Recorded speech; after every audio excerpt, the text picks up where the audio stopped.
Hey guys, welcome back to another video.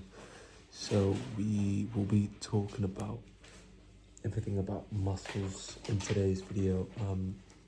So this is going to be part 3 of skeletal muscles, and we're going to be talking about, muscles provide tension, and we want to know how much tension is being produced, right? So muscle tension is based on 3 different things. So the first thing is the length of your fiber.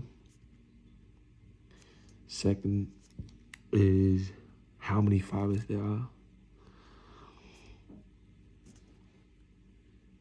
And the third thing is the arrangement of the fiber, right? And let's break each one of them down. So for the length of fiber, as we all know, longer length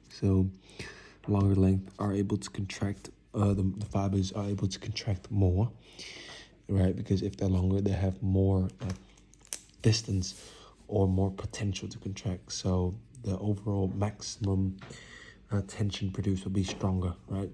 So if your joints basically want a lot of movement, so if you want high range of movement, then you need longer fibers, right?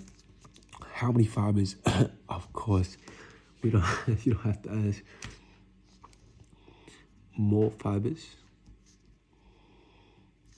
equals more cross-sectional area, therefore higher tension produced. For arrangement, we will only be studying part 2 in today's video, that is parallel and pennate. Right, so these are the 2 main types of arrangement for basically I know there are a lot more, there are like 5 or 6, but we're going to be covering parallel and pennate in today's video only. We will also learn about the types of contraction, right? And basically the different classes of levers, and also the different classes of muscles, right? Or the roles, I'd say roles, right? So you know that there are 4 different types of bone. You've got long, you've got short, flat, and irregular. Irregular bones are long bones are most likely used to act as a lever. Flat bones are normally used for muscle attachment site. Right, short bones are for movement, so for mobility. Irregular bones just finish off your skeleton, basically, and they do have foramina and foramen, so those little holes for blood vessels, nerves to travel through as well, to reach important part of your body. Alright, so now that we know that, let's get on to the fact that bones, how bones act as lever, right? So imagine you've got this right here. You've got your arm. This is your humerus. Imagine this is strong right here. Humerus, right? This is your radius, or the ulna. You can't see because it's like 2D view, but this is your radius. Right? Imagine your right arm just facing that way. Now, what happens is your joint over here, your elbow joint, can act as a pivot as your forearm moves up and down, as your forearms perform flexion or extension. Right, and that's how it acts as a pivot. So we've got 3 main classes of levers arranged basically on their function. If you want limited amount of movements to a lot of movement. So there are 3 main classes. First class, as you guys know, is limited amount of movement, or otherwise they are for stabilization. Stabilize joint movement, right? And I'll get into that in a moment. So basically what happens is, an example would be it would look like a seesaw, All right, this is what it would look like, and I'll get to an example in a moment. And what happens is basically, imagine you've got your skull. I know it's going to be a bad drawing of the skull.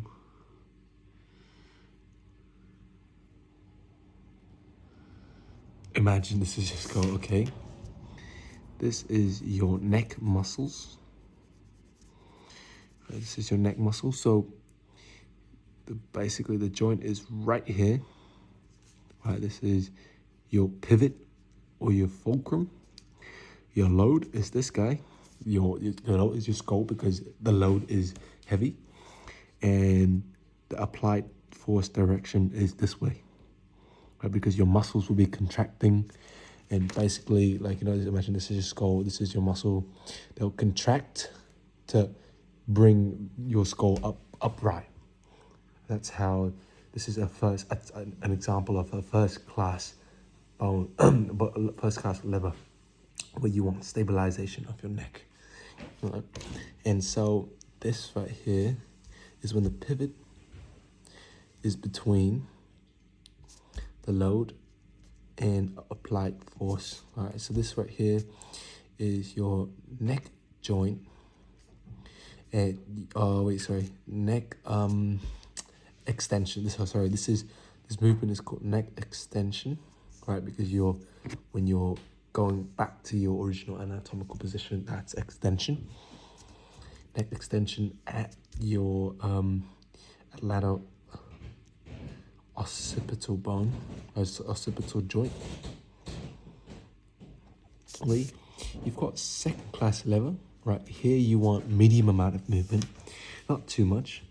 So medium amount of movement. An example, so what that would look like is kind of like a wheelbarrow. That's what example, like imagine you've got this right here. You've got your wheels here, right? You've got your handle here.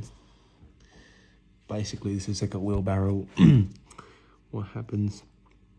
Right, so so for the first class, as you guys can see here, it looks exactly like a seesaw. You've got one guy going this way, the other guy going the other way. So that's a seesaw, an example of seesaw. Wheelbarrow looks like this, where this is your pivot right here. So your pivot would be your wheel, the two wheels or the set of wheel. The force would generally be this direction, right? And the applied force would be in this direction, because if you're using your handle to push down, the force will go up in this direction. So here, the load, this is your load, and this is your applied force. The load between pivot and your applied force, right? An example would be your ankle joint. So plantar flexion, so I'll draw it right now. So imagine you've got, this is your leg right here, just about here. So your pivot would be here, would be your tippy toes. Your load would be here,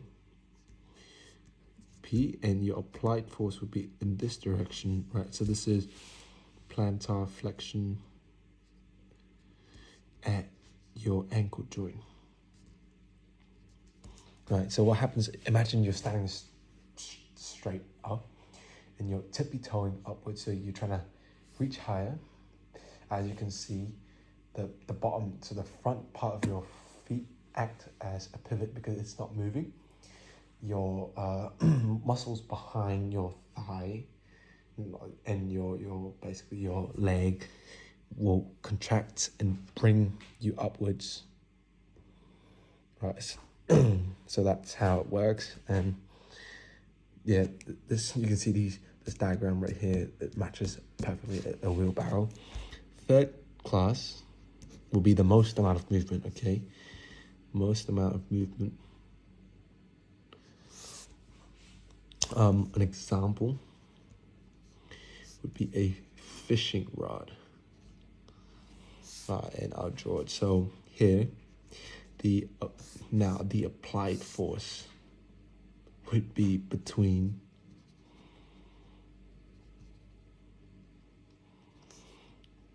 between your pivot and load.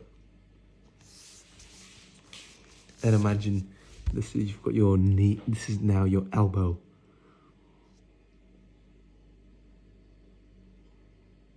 Right, this is, you've got your humerus and you've got your radius right here. This is your joint. What happens is, this is your pivot. The applied force is this guy over here, your bicep. And the load is whatever he's holding at the end. Load, applied force. So this is just like a fishing rod, where if you imagine this is like a thing, like you've got your string here, like you've got this handle string. This is your load direction. Pivot is here, and applied force is here. Right. So as you're spinning the string of your rod, right, this bulk here, this spinny thing is your pivot. As you're cranking the handle, you're bringing your fishing rod upwards. That's how this is. So your applied force is between your pivot and your load. And this is elbow, flexion at the elbow joint. So these are the three main classes of levers in your body. And you just have to learn each one of these example, basically. All right. Now we're going to be moving on to arrangement of muscle fibers.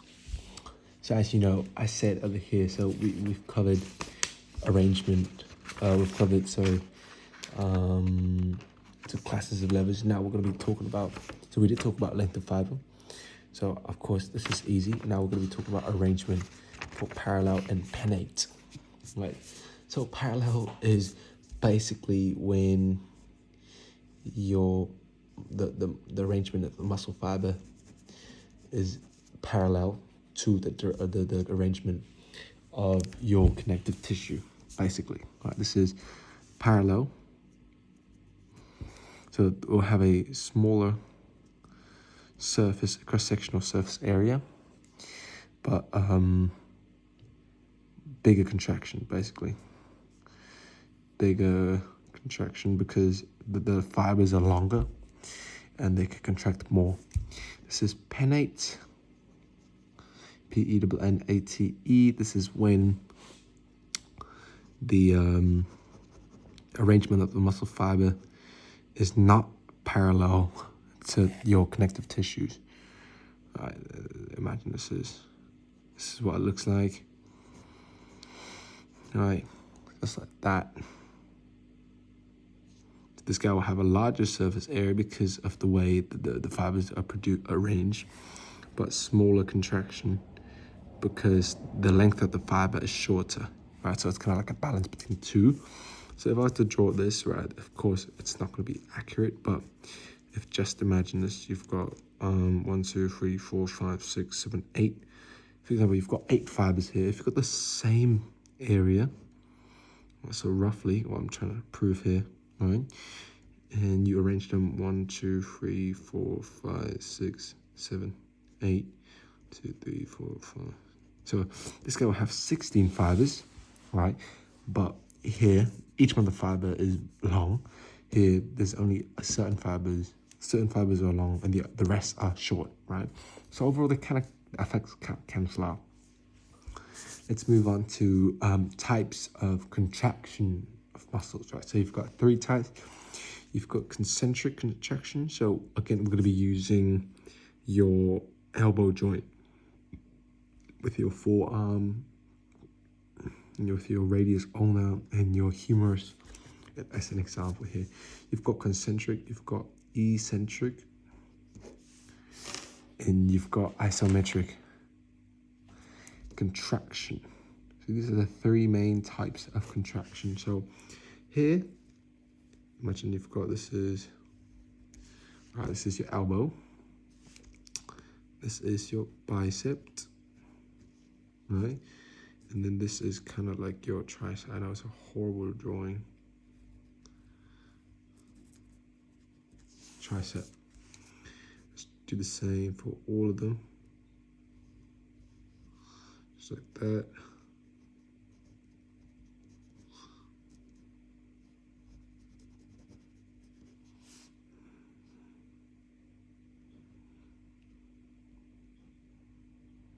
Hopefully you guys get what I'm drawing here.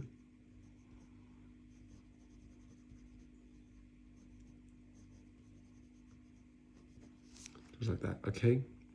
So for concentric, what is actually happening is this is flexion. So imagine this movement, right? Imagine this movement is flexion of your at your elbow joint. This movement is also flexion.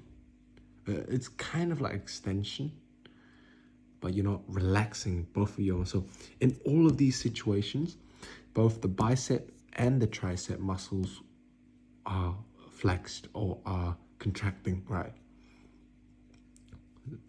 In isometric, when no change in angle, basically. All right, so here we go. This is your bicep.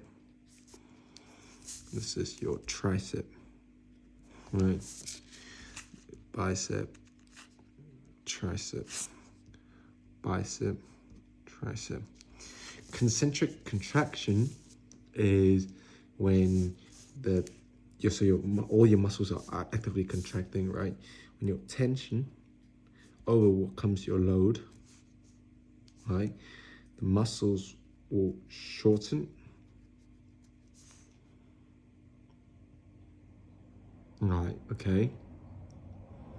For it's eccentric, tension is less than load. So muscle will lengthen. And for isometric, tension equals load. Muscle stay the same length. Right here, in these two, joint position moves. And for both of these as well, joint position moves. Joint stationary. Right. So these are the three main types of contraction I'll show you. In this case, when you're flexing your elbow up, your bicep is experiencing or is concentrically contracting because the tension that it produces overcomes the load of your heavy arm, of your bone. That's when the muscles shorten. Right, and this is when, so bicep is contracting concentrically.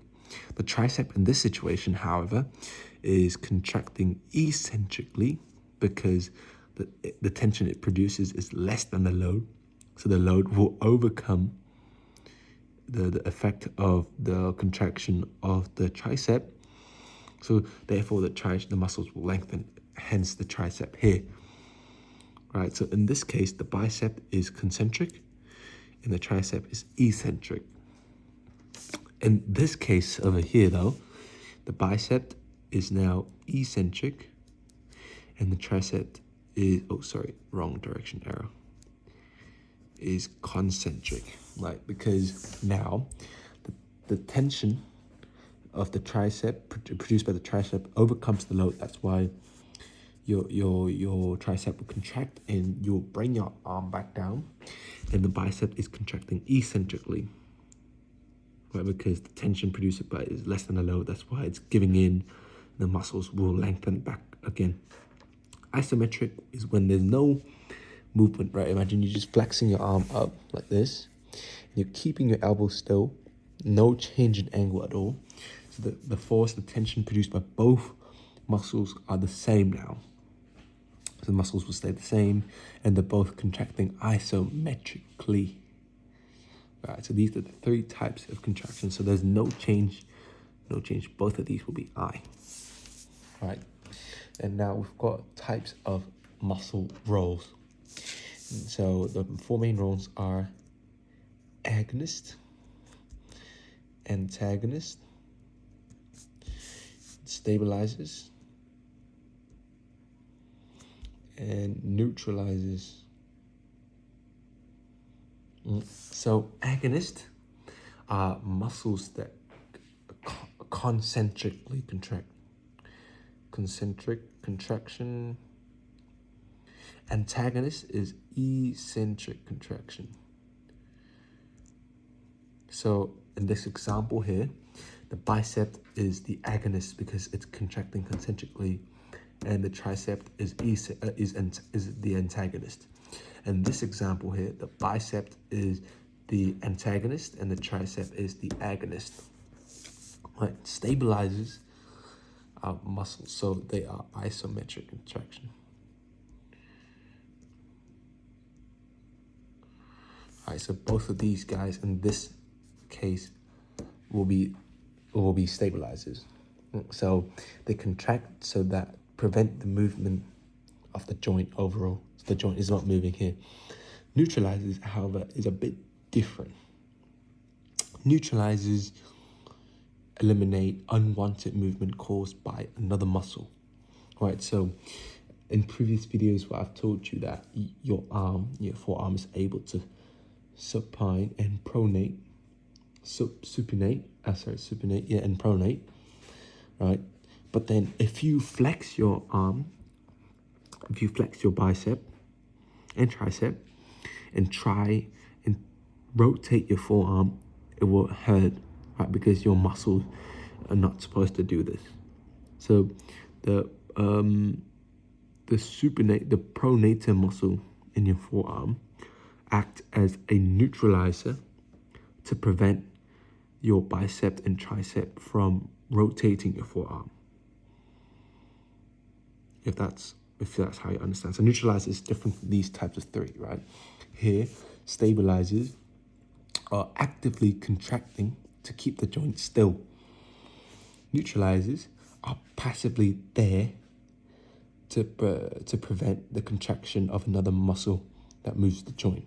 So this guy's active, this guy's passive.